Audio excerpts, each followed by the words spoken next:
I make see again. Welcome to today's Team Talk, where we are debunking common diet myths. So we are shedding the light over some common misconceptions behind certain dieting protocols.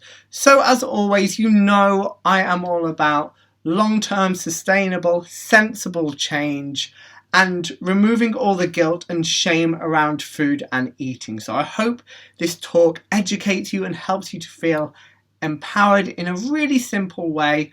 Do, as always, get involved in the conversation. Let me know your feelings and thoughts, because we're all different and that's how we learn and grow. So love to hear if any of this speaks to you, or if you have any questions, do write below or write to me, Fitness with Matt 1 on Instagram, or on here, Fitness with Matt. So number one topic, let me get to the top. So number one, can you still gain weight whilst eating too little? So if you're in a calorie deficit, is it possible to put on weight? In simple terms, no, because you can't deny the laws of thermodynamics. It's a bit like gravity. It's just one of those things you can't change. It's one of those rules of life. So if you are in a 1,200 calorie modality of eating, so if you're eating 1,200 calories a day, which is putting you in a deficit, is it possible for you to still put weight on? No. I'm really sorry. And this is why. So basically, as humans, we underestimate the calories we consume and we overestimate how many calories we burn by up to 50%. So maybe it is that what you're logging and what you're eating is actually inaccurate. And it's not that you're lying, we're just not very good at being accurate. Secondly, our basal metabolic rate that all the calculations are based on is based on like an average.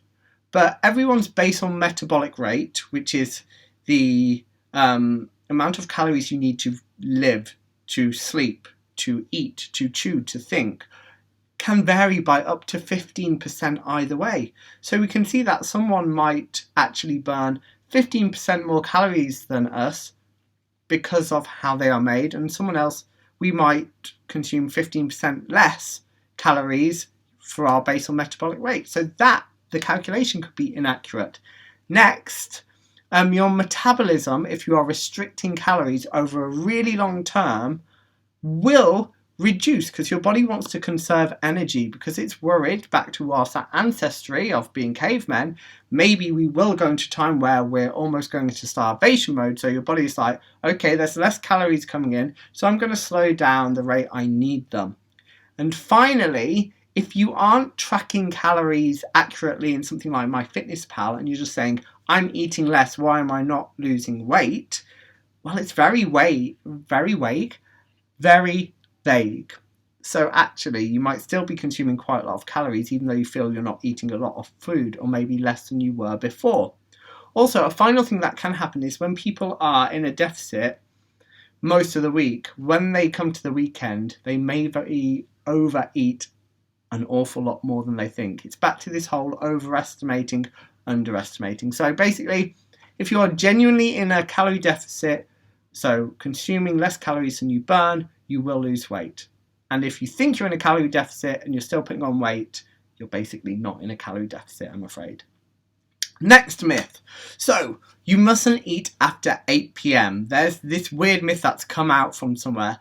The only thing that's bad about eating after 8 p.m. is you might not be able to sleep if you go to sleep within 2 to 3 hours. They recommend you have 2 to 3 hours between eating and going to sleep, just to allow your body to digest, because we can't sleep that well when we're full of food.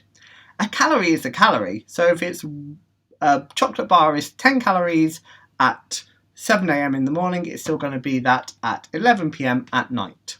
One thing that does happen is we're more susceptible to overeat when we're tired. So if we're eating later in the day, maybe we are less aware of when we're full. So that maybe is where some of this thought behind you mustn't eat after 8 p.m. comes from. We are still studying how when we eat affects our metabolism, but we don't have enough evidence right now. So as I say, just aim to eat 2 to 3 hours before you go to sleep, but you can eat after 8 p.m. A calorie is still a calorie. It doesn't change depending on the time of the day currently.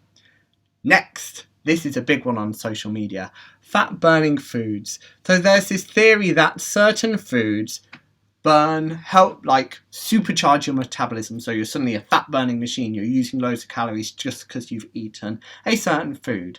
So if you can't tell by my tone, no, again, it's not true. The idea is, as I say, that certain foods increase your metabolism. So what is our metabolism? Your metabolism is the chemical processes that are happening in your body to keep you alive. So when we digest food, when we eat, our metabolism increases. And there's something known as the thermic effect of food. So that's how much energy and effort the body needs to break down a food during digestion to release its energy. Some foods are harder to break down than others. So if a food is harder to break down, it's going to require more energy. Therefore, temporarily, your metabolism will go up because your body is working hard to digest it. However, it's very short-lived and it's not going to make that big an impact to your day. So we need to get out of this idea that there are certain foods that supercharge your metabolism. There's no such thing. Sorry, it's just another myth that's kind of been made up to make you think that if you eat certain foods, you're going to suddenly burn loads more calories. It might temporarily increase your metabolism as the body metabolizes the food, gets the energy out, but apart from that, nah, sorry. Next, the one I get a lot. Certain diets that can reduce belly fat, so that abdominal fat that we carry here, or even an exercise that can reduce the fat here. No, sorry, I am constantly battling this one. We can't spot reduced fat loss. We know some of us, when we lose weight, we lose it from our face first. Some people lose it from their belly, some people from their legs. But we can't dictate to our bodies where that happens. If you want to reduce belly fat, you have to be in a calorie deficit to reduce your overall body fat percentage. But there is nothing, no diet that can specifically target a certain area of your body. Nor is there an exercise, though. Took that one out as well. Put it in room 101. Next, low fat is better. So when food companies create low-fat foods, they still have to make it taste good. So often that means they will add other ingredients. So therefore, these other ingredients may still increase the calorific content of lower fat foods. So lower fat doesn't mean lower calories. It just means they've reduced the fat content. So maybe if your cholesterol is high, maybe you've got a heart condition and you've been advised to reduce your fat intake, these foods are for you. However, they're not necessarily going to be lower calorie and therefore beneficial when trying to get into a calorie deficit. You need to be more savvy. You need to compare the labels. So if you're thinking low fat equals low calorie, no.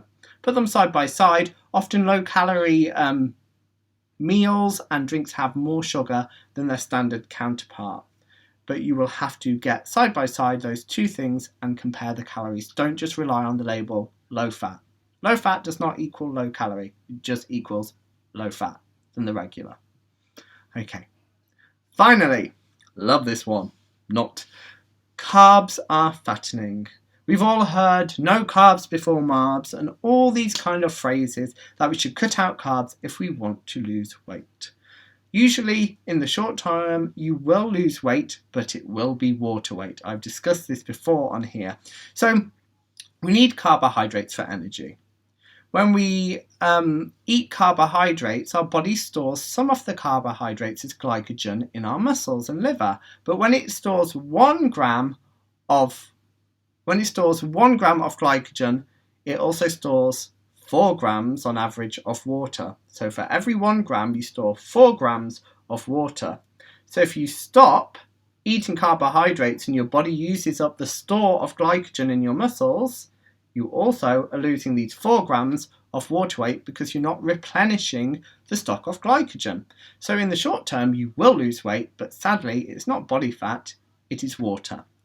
So the one thing that makes us put on body fat is over-consuming calories. So eating more than we burn. If you eat the same amount as you use, you will stay where you are. If you consume less calories than you use, you will be in a deficit and you will lose body fat because it will use that body fat to bump up what the body needs. Okay? Hope that all makes sense. But here are my takeaway tips. Your value is not measured by how much you weigh, how much body fat percentage you have. You have far more to offer the world than how you look, okay? It's about how we affect those people in our lives, what we bring to other people's lives and what we make of our own lives. So please don't get bogged down in calories, in your weight. Yes, we all need to live a healthy lifestyle, nice balance, which includes treats as well. But we also need to have moderation around moderation and not over-restrict. Over-restriction will lead to failure. We still need to allow ourselves the foods we love because they're part of our lives. Why shouldn't we eat foods that we enjoy? It's all about being in control. Sometimes we're not in control, but we're human. But hopefully we can get back on it. But I just want you all to have a longer term vision over your health. Is you maybe treating yourself today going to be a bad thing if the rest of the week you're going to be a bit more balanced, a bit more thoughtful about what you eat? No, you are more than the scales, your body fat percentage, or your weight. So I hope this talk today has helped you see that actually all the stuff we see on social media is not necessarily true. We need to be a bit more savvy, a bit more switched on. If it sounds too good to be true, it probably is. I hope you have a brilliant week and I'd love to hear your thoughts. So join me again next week for another team talk. And yeah, have a brilliant week. I mix you again.